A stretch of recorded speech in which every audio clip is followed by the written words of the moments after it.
This is the back of the clock. This is the crutch bit. At the moment,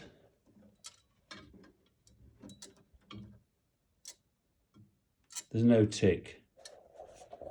We take the pendulum off and the crutch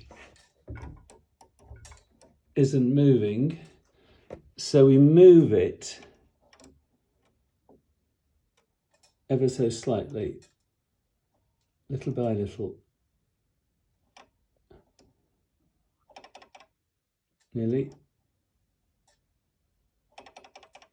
until it starts moving.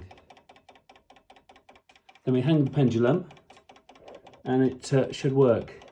So this little crutch here, this metal piece, the brass piece, if you push it, it moves out of balance. It has to be balanced by ever so slightly pushing it one direction.